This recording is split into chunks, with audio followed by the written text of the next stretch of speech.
আজকের ক্লাসে আমি আপনাদেরকে দেখাবো HTML ফর্ম নিয়ে। তো অনেকেই কোশ্চেন করতে পারেন বা আপনাদের মনে কোশ্চেন থাকতে পারে যে ফর্ম নিয়ে দেখাবো বাট ফেসবুক কেন আমি ওপেন করে রাখছি সামনে। তো ফেসবুক ওপেন করে রাখার একটি যথাপযুক্ত কারণ অবশ্যই রয়েছে, না হলে আমি ফেসবুক কখনোই ওপেন করতাম না। তো খেয়াল করুন, আমরা ফেসবুকে স্ট্যাটাস শেয়ার করি, তাই না? ফেসবুকে আমরা সার্চ করি, ওকে, ফেসবুকের আমরা লগ ইন করার অপশন পাই, তাই না? তো তারপর এখানে যদি আমরা মনে করেন google.com যাই, আমাদেরকে কী করতে দেয়, আমাদেরকে ডেফিনেটলি সার্চ করতে দেয় বা সার্চের একটা বক্স থাকে এখানে, তাই না?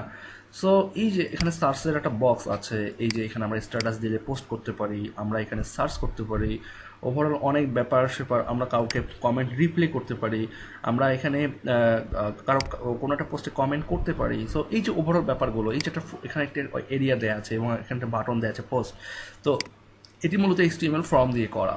ঠিক আছে, তো আমরা এরকমই ফর্ম নিয়ে আমরা আমাদের আজকের এই পর্বে আলোচনা করব। সো জাস্ট সিম্পলি আমি বলবো যে এই ক্লাসটি অনেক সুন্দর হবে, আপনারা জাস্ট মনোযোগ দিয়ে বুঝেন এবং মনোযোগ দিয়ে দেখেন, তাহলেই দেখতে পারবেন যে আসলে HTML ফর্ম কী এবং কীভাবে কাজ করে। সো এই ফাইলটি আমি আমাদের ব্রাউজারে ওপেন করে দিলাম এবং আমাদের এখান থেকেই আমাদেরকে কাজ শুরু করতে হবে। সো কীভাবে একটি ফর্ম কাজ করে, সো লাস্ট ক্লাসে আমরা যেটা দেখছি যে HTML টেবিল, তো টেবিলের স্টার্টিং ট্যাগ এবং ক্লোজিং ট্যাগ আছে। এটি HTML এর স্ট্যান্ডার্ড, কারণ HTML এর ম্যাক্সিমাম ট্যাগগুলোরই স্টার্টিং এন্ডিং আছে। ঠিক একইভাবে আমরা HTML ফর্মেরও স্টার্টিং এবং এন্ডিং ট্যাগ পাবো। সো সেটি হচ্ছে ফর্ম ফর্ম এবং এটি হচ্ছে ফর্ম।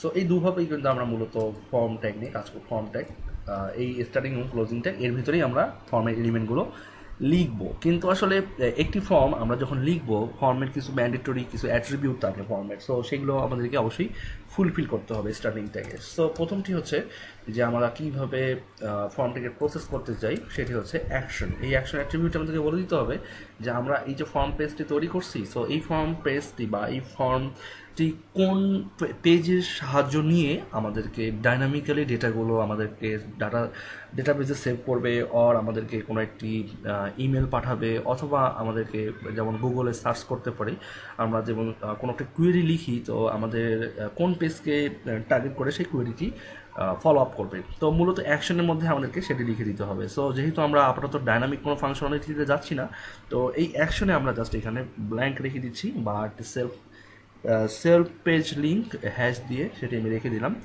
তো জাস্ট মনে রাখতে হবে অ্যাকশনের মধ্যে আপনাকে কোনো একটা পেজের লিঙ্ক দিতে হবে যেখানে আপনার এই ফর্মটি প্রসেসিং করার জন্য কোডগুলো থাকবে, প্রোগ্রামিং কোডগুলো থাকবে। এবং সেকেন্ডলি হচ্ছে মেথড। তো এই মেথড হচ্ছে HTML ফর্মের দুটি মেথড থাকে, একটি হচ্ছে পোস্ট মেথড, এটি হচ্ছে গেট মেথড। তো আমরা আপাতত এটি নিয়ে আলোচনা করছি না, আমরা জাস্ট পোস্ট লিখে রাখলাম জাস্ট ফর এক্সাম্পল। আপনারা মাথায় রাখেন যে HTML এর ফর্মের দু ধরনের মেথড আছে, একটি হচ্ছে গেট, একটি হচ্ছে পোস্ট। সো গেট পোস্ট এর পার্থক্য নিয়ে আমরা পরে আলোচনা করব। তো আমরা ফর্ম ট্যাগ ওপেন করলাম, তাহলে কি আমাদের এখানে ফর্ম শো করার কথা? দেখুন এখানে কিন্তু কোনো কিছু শো করছে না। না করার কারণ হচ্ছে যে আমরা এখানে HTML ফর্মের জন্য যে এলিমেন্টগুলো, আমরা সেই এলিমেন্টগুলো লিখিনি। সো সাপোজ মনে করেন আমি একটি টেক্সট লিখতে চাচ্ছি, মানে আমার টেক্সট ইনপুট ফিল্ড দরকার। সো ওই জন্য আমাকে কী করতে হবে, ফর্ম ট্যাগের একটি জনপ্রিয় ট্যাগ, সেটি হচ্ছে ইনপুট। এই ইনপুট ট্যাগটি আমাদেরকে লিখতে হবে। সো এই ইনপুট ট্যাগ কীভাবে লিখবো, ইনপুট, এখানে আমাকে টাইপ উল্লেখ করে দিতে হবে। সেটা আমার ইনপুটটা কী টাইপের হবে, আমার ইনপুটটা হবে টেক্সট টাইপ, তাই না? তো আমি এখানে জাস্ট ক্লোজ করে দিলাম। দিয়ে আমি যদি রিফ্রেশ করি তাহলে আসলে কী হতে পারে, এখানে কী আসতে পারে দেখুন। একটি কিন্তু আমাদের এখানে ইনপুট বক্স দিচ্ছে, আমরা এখানে যা খুশি তাই লিখতে পারছি, তাই না? সো এই বিষয়গুলো আমাদেরকে আরও ইউজার ফ্রেন্ডলি করতে হবে। তো ইউজার ফ্রেন্ডলি কীভাবে করবেন, যেমন আমার এখানে দরকার একটি আমি নাম ইনপুট করতে চাচ্ছি, এখানে নাম। সো নাম ইনপুট করতে চাচ্ছি এবং আমি এরপর চাচ্ছি যে এটা পাসওয়ার্ড ইনপুট করতে। তো একইভাবে আমি ইনপুট নিলাম এবং আমি এখানে একটা টাইপ পেয়ে গেলাম। তো টাইপ অবশ্যই টেক্সট দিব না, পাসওয়ার্ডে অবশ্যই টাইপ হচ্ছে পাসওয়ার্ড। আমি ক্লাসের শেষে আপনাদেরকে দেখিয়ে দিব যে আসলে এই HTML এর ফর্মের যে টাইপগুলো, এই ফর্মের টাইপগুলো আসলে কত ধরনের এবং আপনারা কোন কোন ফর্মগুলো নিয়ে কাজ করতে পারবেন বা কোন কোন টাইপগুলো নিয়ে আপনাদেরকে কাজ করতে হবে। সো ডেফিনেটলি দুটি ফর্ম আমাদের সামনে আসবে, একটি হচ্ছে নেম আর একটি হচ্ছে পাসওয়ার্ড। দেখুন পাসওয়ার্ডে লিখলে কিন্তু সবগুলো স্ট্যান্ড, আর এখানে লিখলে কিন্তু সবগুলো ঠিকভাবে দেখাচ্ছে। সো এটি কিন্তু পাসওয়ার্ডের সিকিউরিটি, ঠিক আছে? বাট আপনি চাইলে এখানে যে কোয়েরি বা অন্যান্য যে আমাদের জাভাস্ক্রিপ্ট লাইব্রেরিগুলো আছে সেগুলো ইউজ করে আপনারা এইটিকে ডিকোড করতে পারেন। সো ওটি অনেক অ্যাডভান্স ব্যাপার। আপাতত বুঝেন যে এটি হচ্ছে পাসওয়ার্ড ফিল্ড, যেটি আমাদের এখানে হাইড থাকবে ফিল্ডগুলো বা আমাদের ক্যারেক্টারগুলো, আর এটি হচ্ছে আমাদের নর্মাল ফিল্ড, যেটি আমাদের ক্যারেক্টারগুলো দেখা যাবে। সো এখানে আমরা আরেকটু ইউজার ফ্রেন্ডলি এখানে করতে চাই, তাহলে আমরা ইউজার ফ্রেন্ডলি আমরা এখানে করতে পারবো। যেমন মনে করেন যে আমাদের এখানে টেক্সট ফিল্ডটি আছে, তো যখন আমরা নেমে ক্লিক করব, মনে করেন আমরা নেমে ক্লিক করব, আমরা নেমে ক্লিক করা মাত্রই আমাদের এই ফিল্ডটা অ্যাক্টিভেট হবে। পাসওয়ার্ডে ক্লিক করব, পাসওয়ার্ড ক্লিক করলে আমাদের এই ফিল্ডটা অ্যাক্টিভেট হবে। তো কীভাবে করবেন এটি? ডেফিনেটলি আমাদের এই টেক্সটটিকে র্যাপ করতে হবে, র্যাপিং করতে হবে একটি নতুন ট্যাগ দিয়ে, সেটা হচ্ছে লেভেল। লেভেল ফর অবশ্যই এখানে নেম দিব আমি, তাই না? লেভেল ফর অবশ্যই নেম, এবং এইখানেই আমি নেমটা পেস্ট করে দিব, যে লেভেল ফর নেম। তো এই নেম যে টেক্সটটি আছে এটি আমরা লেভেল ট্যাগ দিয়ে র্যাপিং করে দিলাম, এবং এখানে আমার যাতে এই নেমে ক্লিক করলে আমার এই ফিল্ড অ্যাক্টিভেট হয়। সো এই যে লেভেল ফরের যে ভ্যালু, আর এখানে ট্যাগের মধ্যে একটা আইডি দিতে হবে, এটা হচ্ছে নেম। সো এখানে দেখুন, এবার রিফ্রেশ করি, নেমে ক্লিক করলাম, দেখুন এই ফিল্ডটা অ্যাক্টিভ হচ্ছে, নেমে ক্লিক করলাম অ্যাক্টিভেট হচ্ছে, নেমে ক্লিক করলাম অ্যাক্টিভেট হচ্ছে, এবং পাসওয়ার্ডে ক্লিক করলে কোনো কাজ করে না। তো ওই একইভাবে আমাদেরকে পাসওয়ার্ডে ক্লিক করতে হবে। আমরা পাসওয়ার্ডটি নেই, লেভেল ফর পাসওয়ার্ড, এবং আমরা এখানে নিব হচ্ছে এইভাবে, আমরা এখানে পাসওয়ার্ড দিতে যাচ্ছি, আর আমরা এখানে জাস্ট সিম্পলি এখানে আমাদের যে আইডিটি আছে সেই আইডিটি আমরা এখান থেকে কপি করব, এবং আমরা আইডিটি কপি করে এখানে বসাই দিব, পেস্ট করে দিব এখানে। আর এখান থেকে এই যে এই ফরটাকে আমরা রেফারেন্স করবো হচ্ছে এই আইডির সাথে। এবার রিফ্রেশ দিই, এবং আমরা রিফ্রেশ দিলাম, দেখুন এখন কিন্তু এটি অ্যাক্টিভেট হচ্ছে, এবং এখন কিন্তু এখানে আমি ক্লিক করলে এখানে অ্যাক্টিভ হচ্ছে, পাসওয়ার্ডে ক্লিক করলে এখানে অ্যাক্টিভেট হচ্ছে। সো মূলত এটি হচ্ছে আমাদের ফর্মের একদমই বেসিক পার্ট, বা বেসিক যে আন্ডারস্ট্যান্ডিংগুলো সেটি নিয়ে আমার এতটুকু বলার। তো আমি ফর্ম ব্যাপার নিয়ে আপনাদেরকে আরও দেখাচ্ছি, সো সেই বিষয়গুলোর জন্য আপনারা মনোযোগ দিয়ে ওয়েট করুন। সো এখানে আমাদেরকে যখন আমরা কাজ করব তখন আমাদেরকে একটু ডেকোরেশন ঠিক করে নিয়ে কাজ করতে হবে। সো আমরা একটু ডেকোরেশন ঠিক করে নিয়ে কাজ করি, এবং আমরা আরেকটি বিষয়, যেমন আমাদের এখানে দেখুন আমাদের কিন্তু এখানে একটি পাশাপাশি আরেকটি দেখাচ্ছে। তো আমরা চাচ্ছি কি যে আমাদের লেভেলটির পর, ঠিক লেভেলটির পরে আমাদের ফিল্ডটি থাকবে। তো এখানে আমরা আরেকটা কাজ করতে পারি, সিএসএস দিয়ে আমরা খুব সুন্দর করে এটা মেজার করতে পারবো। সো আমরা HTML CSS ক্লাসের মধ্যে আমরা CSS with form, HTML form এরকম একটা আলাদা ক্লাস পাবো, সেখানে আমরা দেখবো এই বিষয়গুলো। তো এখানে আমি যেটি দেখাবো সেটি হচ্ছে যে আমাদের এখানে ব্রেক ট্যাগ ইউজ করে আমরা এটাকে ব্রেক করে নিতে পারি। সো আমাদের কোনো সমস্যা নেই, আমরা এটিতে ব্রেক করলাম। আমরা এখানে দুটো ব্রেক দিব, কারণ আমাদের এখানে এই ফিল্ড পর ফাঁকা দরকার আছে যথেষ্ট। তো আমি এখানে রিফ্রেশ দিলাম, দেখুন আমার কিন্তু এখানে নেম, এখানে একটু পাসওয়ার্ড। তো আমার এখানে একটু কী দরকার, আমার এখানে একটি দরকার কি, এখানে সিম্পলি আমার দরকার হচ্ছে একটি বাটন, যে নেম এবং পাসওয়ার্ড লগ ইন। তো আমি বাটনটিকে লগ ইন হিসেবে নিতে পারি। তো এখানে আমি দুটি ব্রেক দিই, এবং আমার এখানে আমি লিখি যে ইনপুট, তাহলে এখানে টাইপটি কী হবে, অবশ্যই ইনপুট টাইপ হবে সাবমিট। আর এখানে আমি এখানে দিলাম হচ্ছে এই সাবমিট, এখানে সাবমিট লিখেই আমি আসলে রেখে দিতে পারি, রেখে দিলাম, এবং আমি এখানে জাস্ট রিফ্রেশ করি, দেখুন সাবমিট এখানে যাচ্ছে। কিন্তু আমার দরকার কি, এখানে ওভাররাইট করা দরকার। ওভাররাইট করে আমি এখানে জাস্ট সাবমিটটাকে আমি লগ ইনে পরিণত করতে চাই। তো সেই ক্ষেত্রে আপনাকে ভ্যালু ইউজ করতে হবে, যে ভ্যালু লগ ইন।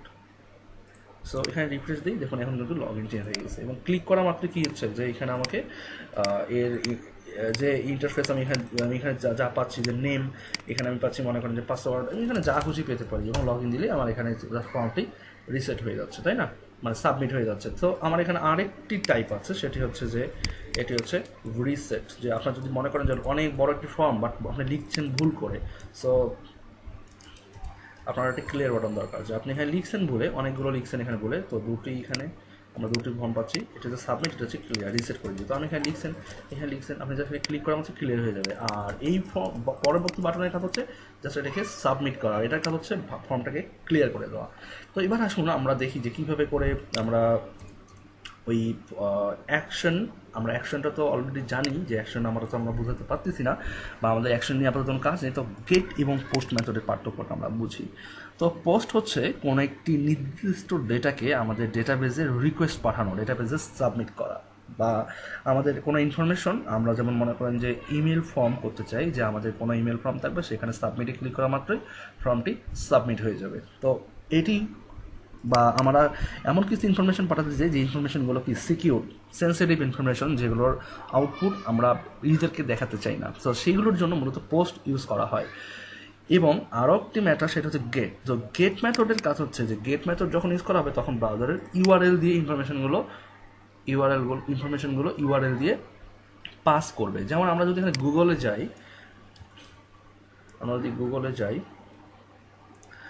আমরা যখন গুগলে গিয়ে কোনো কিছু সার্চ করি, সো এখানে আপনাকে মাথায় রাখতে হবে একটি বিষয়।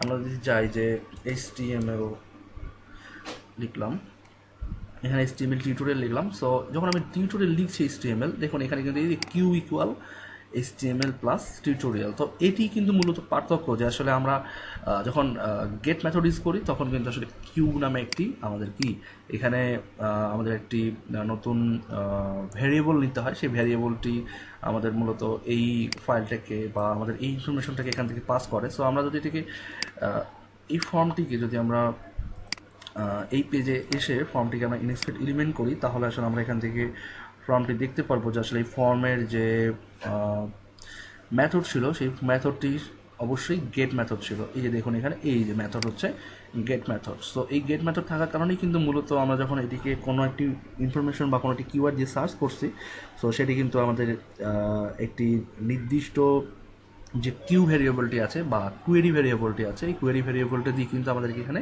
আউটপুটের ডেটাটি দেখাচ্ছে। সো আমরা একইভাবে শুধুমাত্র আসলে এই কিউ ভ্যারিয়েবলটি আসলে কোথায় আছে, তো আমরা যেটি সার্চ করলাম এবং আমাদের কিউ লিখা দিয়ে আমাদের ইনফরমেশনটা আসছে, তো এটি আমরা দেখতে পারবো হচ্ছে ইনস্পেক্ট এলিমেন্টে গেলে আমরা এখানে দেখতে পাবো হচ্ছে আমাদের এখানে ডেফিনেটলি এটি আছে। আমাদের এখানে নেম নামে একটি ভেরিয়েবল পাবো বা নেম নামে একটি অ্যাট্রিবিউট পাবো। এই যে নেম, দেখুন এই যে এটি হচ্ছে সেই ইনফরমেশনটি। তাহলে খেয়াল করুন, আমরা যদি এখানে চাই যে আমার নাম এবং পাসওয়ার্ডটি আমি আমার ব্রাউজার দিয়ে পাস করবো, তাহলে কী লিখতে হবে আমাকে? এখানে অবশ্যই লিখতে হবে নেম ইকুয়াল আমার এখানে নেম ইকুয়াল আমার এখানে লিখতে হবে অবশ্যই নেম। আমি যদি চাই যে আমার নেম ইকুয়াল নেম, বারে আমার নেম ইকুয়াল আমার এই ফিল্ডে যেটা আমি যা টাইপ করবো সেটা দেখাবে। আর এখানে হচ্ছে পাসওয়ার্ড ইকুয়াল, এখানেও হবে নেম। মানে এইটি কিন্তু আলাদা না, এই নেমটি কিন্তু আমাদের HTML এর ফর্মের জন্য একটি ভ্যালিড অ্যাট্রিবিউট। সো এই নেমটি কিন্তু ইকুয়াল নেম, বা এখানে নেমটি কিন্তু আমি লিখতে পারি যে এই নেমের জায়গায় আমি এখানে লিখতে পারি যে ইউজার নেম, ঠিক আছে? বাট এই নেমটি কিন্তু চেঞ্জ করা যাবে না। আর এখানে নেমের জায়গায় লিখবো হচ্ছে পাসওয়ার্ড লিখতে পারি এখানে। সো এবার আমরা এখানে চেক করি যে পোস্ট আছে, আমরা এখানে গেট করে দিলাম। আচ্ছা, আপাতত পোস্ট থাক। তো পোস্ট থাকার পর আমরা যদি এখানে এই ফর্মটিকে রিফ্রেশ করি এবং আমি এখানে নাম লিখলাম, মনে করি আমি এখানে নাম দিলাম বা আমি এখানে ইমেল অ্যাড্রেস দিলাম, এখানে পাসওয়ার্ড হাবিজাবি যা দিলাম, এখন সাবমিট করলাম। দ্যাট মিনস এটাই হচ্ছে আমার সাবমিট বাটনটা। তো দেখুন এখানে কিন্তু জাস্ট একটা হ্যাশ সাইন আসছে, তার মানে কি আমার পেজটি খুঁজছে এখানে, তাই না? তো পেজটি যদি না থাকে তাহলে এখানে আমার পেজটি খুঁজবে না, বা আমার যদি পেজটি থাকে তাহলে পেজটিতে সাবমিট হয়ে যাবে। কিন্তু আমার কথা হচ্ছে যে আমার পোস্ট মেথড থাকা অবস্থায় আমার এই ভ্যারিয়েবলগুলো কিন্তু আপাতত আমাদের ব্রাউজার দিয়ে কোনো ডেটা দেখাতে পারতেছে না। কিন্তু আমরা যদি চাই যে না আমার পোস্ট মেথড না, আমার গেট মেথড, আমি গেট মেথড ইউজ করবো, সেই ক্ষেত্রে আমি যদি ফর্মটাকে জাস্ট রিসাবমিট করি, তাহলে দেখুন কি আসতে পারে। আচ্ছা, ইনফরমেশন আসেনি, আমার পেজটি রিফ্রেশ করতে হবে ঠিক মতো। এবার যদি আমি এটিকে মনে করেন যে আমি এটি নিলাম আর এখানে পাসওয়ার্ড আমি হাবিজাবি যা খুশি তাই লিখে দিলাম, এবার আমি সাবমিট দিই। এবার দেখুন যে একটা প্রথমে আমার এখানে একটি কোশ্চেন মার্ক আসে, দেন ইউজার নেম ইকুয়াল কি আমার এই যে পুরো নামটা আমি যেটা ইউজ করছি, আমার ইমেল অ্যাড্রেসটি ইউজ করছি সেটি, আর পাসওয়ার্ড ইকুয়াল কি অ্যান্ড আমার আর সেকেন্ড ভেরিয়েবল হচ্ছে পাসওয়ার্ড ছিল, যে পাসওয়ার্ডটা ছিল আমার এখানে এই যে এটি, আর ইউজার নেম ছিল আমার প্রথম একটা, তাই না? আর পাসওয়ার্ড ইকুয়াল আমি কি হাবিজাবি কিছুটা টাইপ করছি, সেটাই কিন্তু আমার এখানে পাসওয়ার্ডটি দেখাচ্ছে। তো গেট এবং পোস্ট মেথড মূলত এইভাবেই কাজ করে, যে পোস্ট মেথড থাকলে আপনার ফর্ম সাবমিট হলে কোনো ডেটা ব্রাউজার দিয়ে পাস হবে না, এটা সরাসরি একটি সার্ভারকে রিকোয়েস্ট করে এবং সার্ভারে গিয়ে জমা হয়। এবং একইভাবে আমরা গেট মেথড দিয়েও সার্ভারে জমা হবে, বাট এটি মূলত আমাদের ব্রাউজার উইন্ডোতে এইভাবে করে আমাদের আমাদের নেম অ্যাট্রিবিউটের মাধ্যমে আমরা যখন ডাটাগুলোকে পাস করব তখন মূলত এগুলি এখানে দেখাবে। তো এটি আমরা মূলত ইউজ করতে পারি যখন আমরা কোনো সার্চ ফর্ম ইউজ করবো বা আমাদের এমন কিছু ইনফরমেশন যেটা আমাদের ব্রাউজারের ইউআরএল দিয়ে নিতে হবে, সেই ক্ষেত্রে আমরা গেট মেথড ইউজ করব। বাট অবশ্যই মাথায় রাখতে হবে যে সেন্সিটিভ কোনো ইনফরমেশন থাকলে অবশ্যই আমরা এটিকে আমাদের ব্রাউজারের আমাদের যে ইউআরএল, সেই ইউআরএল দিয়ে অবশ্যই নিব না, এবং সেই ক্ষেত্রে আমরা অবশ্যই গেট মেথডের জায়গায় আমরা অবশ্যই পোস্ট মেথডটি ইউজ করব। Post method. সো এবারে আমি এটিকে আবারও এই পর্যন্ত কেটে দিই এবং আমি এটিকে রিফ্রেশ দিই। আমি এটাকে পোস্ট মেথডে কনভার্ট করে দিচ্ছি। আবার আবার এখানে যদি আমি এখন কোনো কিছু রাখি, দেখুন আমি সাবমিট করা মাত্র এখানে কোনো কিছুই কাজ করছে না, ঠিক আছে। তো মূলত পার্থক্য গেট এবং পোস্ট মেথডের আসলে আরও বলতে গেলে অনেক পার্থক্য চলে আসে। তো আমি আসলে এত কিছু ডিটেলসে যাচ্ছি না, কারণ কিছু বিষয় থাকে যেগুলো আপনাদের নিজেদেরকে রিসার্চ করে বুঝতে হবে। কারণ আমি যে দেখিয়ে দিলাম এটি যে সব কিছু তা নয়, আপনাদেরকে অবশ্যই নিজে থেকে আরও বেশি চেষ্টা করতে হবে। কারণ যত চেষ্টা করবেন তত এই বিষয়টা নিয়ে আপনারা আরও বেশি অ্যাডভান্স হতে পারবেন। তো আমি এখানে W3 স্কুলসের যে আমাদের সাইটটি আছে, সো সাইটটির মধ্যে আমি এখানে আপনাদেরকে দেখিয়ে দিচ্ছি যে এটি আসলে আপনারা কোথায় থেকে আরও বিস্তারিত তথ্য পাবেন। তো এখানে HTML ফর্ম, এখানে আমরা ফর্ম পাবো কোথায়, এই যে HTML ফর্ম। তো HTML ফর্মে গেলেই আপনারা এখানে আরও বিস্তারিত ইনফরমেশন পাবেন, যেমন যে ফর্ম ট্যাগ শুরু, এখানে আরও অনেক কিছু আছে। তো আমি দেখাবো এটি আমাদের ফর্ম নিয়ে প্রথম পার্ট। তো প্রথম পার্টে আমি জাস্ট আপনাদেরকে একটি ইন্ট্রোডাকশন দিয়ে রাখছি যে ফর্মগুলো এইভাবে করে কাজ করে। তো আমি অবশ্যই সেকেন্ড পার্টে আমি আরও কিছু বিষয় দেখাবো, যে বিষয়গুলো যেখানে গেট পোস্ট, এই যে এখানেকার